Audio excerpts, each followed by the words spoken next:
ಸದ್ಯಕ್ಕೆ ರಾಜ್ಯದಲ್ಲಿ ಸಿಎಂ ಸಿದ್ದರಾಮಯ್ಯನವರು ತಮ್ಮ ಕುರ್ಚಿಯನ್ನ ಭದ್ರ ಮಾಡಿಕೊಳ್ಳೋದರ ಜೊತೆಗೆ ರಾಷ್ಟ್ರ ರಾಜಕಾರಣಕ್ಕೆ ಎಂಟ್ರಿಯನ್ನ ಕೊಡ್ತಾರಾ ಸಿಎಂ ಸಿದ್ದರಾಮಯ್ಯನವರು ಅನ್ನುವಂತಹ ವಿಚಾರಗಳು ಇದೀಗ ಚರ್ಚೆ ಆಗ್ತಾ ಇದೆ. ಸಿದ್ದರಾಮಯ್ಯ ರಾಷ್ಟ್ರ ರಾಜಕಾರಣಕ್ಕ ಅಥವಾ ರಾಜ್ಯಕ್ಕೆ ಫಿಕ್ಸಾ? ಎಐಸಿಸಿ ಒಬಿಸಿ ಘಟಕಕ್ಕೆ ಸಿದ್ದು ಅಧ್ಯಕ್ಷ, ಹೈ ಪ್ಲಾನ್ ಏನು ಅಂತ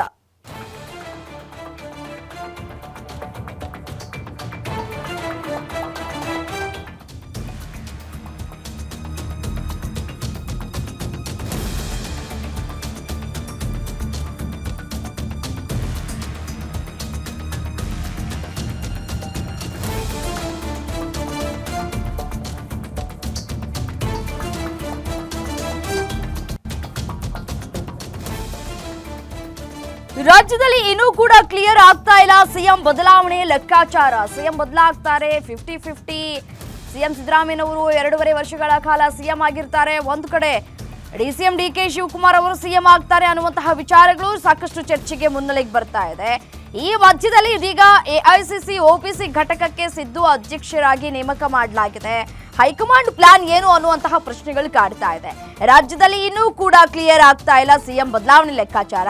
ಒಂದು ಬಣದಿಂದ ಸಿದ್ದರಾಮಯ್ಯ ಕೆಳಗಿಳಿಸೋ ಲೆಕ್ಕಾಚಾರಗಳು ಕೂಡ ನಡೀತಾ ಇದೆ. ಆದ್ರಿಂದಲೇ ರಾಷ್ಟ್ರ ರಾಜಕಾರಣಕ್ಕೆ ಕಳಿಸೋದಕ್ಕೆ ತೆರೆಮರೆಯಲ್ಲಿ ಕಸರತ್ತುಗಳು ಆಗ್ತಾ ಇದೆಯಾ ಅನ್ನುವಂತಹ ಪ್ರಶ್ನೆಗಳು ಕೂಡ ಕಾಡ್ತಾ ಇದೆ. ಇದೀಗ ಮತ್ತೊಂದು ಬಣದಿಂದ ಸಿದ್ದು ಫುಲ್ ಟರ್ಮ್ ಸಿಎಂ ಅಂತ ಹೇಳಿ ಜಪ ಮಾಡಲಾಗ್ತಾ ಇದೆ. ಸಿದ್ದು ರಾಜ್ಯದಲ್ಲಿ ಇಲ್ಲವಾದ್ರೆ ಪವರ್ ಕಡಿಮೆ ಆಗುತ್ತೆ ಅಂತ ಹೇಳಿ ಮಾತುಗಳು ಕೂಡ ಕೇಳಿ ಬರ್ತಾ ಇದೆ. ಇದೆಲ್ಲದರ ನಡುವೆ ಇದೀಗ ಒಬಿಸಿ ಕಮಿಟಿಯಲ್ಲಿ ಸಿದ್ದು ಹೆಸರನ್ನ ಸೇರಿಸಿದೆ ಎಐಸಿಸಿ. ಇದು ಅಧಿಕಾರ ಹಸ್ತಾಂತರದ ಮೊದಲ ಹೆಜ್ಜೆ ಅಂತ ಹೇಳಿ ಡಿಕೆ ಟೀಮ್ ವ್ಯಾಖ್ಯಾನವನ್ನ ಕೂಡ ಮಾಡ್ತಾ ಇದೆ. ಸಿಎಂ ಬದಲಾವಣೆ ಆಗೋದು ಕನ್ಫರ್ಮ್ ಅನ್ನುವಂತಹ ಲೆಕ್ಕಾಚಾರವನ್ನ ಕೂಡ ಹಾಕ್ತಾ ಇದೆ. ಒಂದು ಕಡೆ ಹೇಳಿದೆ ಕೇಳಿದೆ ಒಬಿಸಿ ಸಲಹಾ ಮಂಡಳಿಯಲ್ಲಿ ಅಧ್ಯಕ್ಷರನ್ನಾಗಿ ನೇಮಿಸಿದೆ ಇದೀಗ ಎಐಸಿಸಿ. ಮುಖ್ಯಮಂತ್ರಿ ಸಿದ್ದರಾಮಯ್ಯನವರ ಬಳಿ ಮಾತುಗಳು ಕೂಡ ಕೇಳಿಲ್ಲ. ಈ ವಿಚಾರಕ್ಕೆ ಸಂಬಂಧಪಟ್ಟಂತೆ ಸೇರ್ಪಡೆ ಮಾಡಬೇಕಾ ಬೇಡವಾ ಅನ್ನುವಂತಹ ವಿಚಾರಗಳು ಕೂಡ ಚರ್ಚೆ ಆಗಿಲ್ಲ ಅನ್ನೋದು ಗೊತ್ತಾಗ್ತಾ ಇದೆ.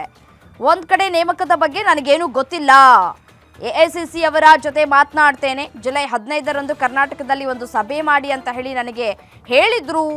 ಸಂಚಾಲಕರನ್ನಾಗಿ ಮಾಡಿದ್ದಾರೋ ಚೇರ್ಮನ್ ಮಾಡಿದ್ದಾರೋ ಗೊತ್ತಿಲ್ಲ, ಹೈಕಮಾಂಡ್ ಜೊತೆ ಮಾತನಾಡ್ತೇನೆ, ನಾನು ಕೇಳಿಲ್ಲ, ಅವರ ಘೋಷಣೆ ಮಾಡಿದ್ದಾರೆ ಅಂತ ಕೂಡ ಮಾತನ್ನ ಆಡಿದ್ರು ಸಿಎಂ ಸಿದ್ದರಾಮಯ್ಯನವರು.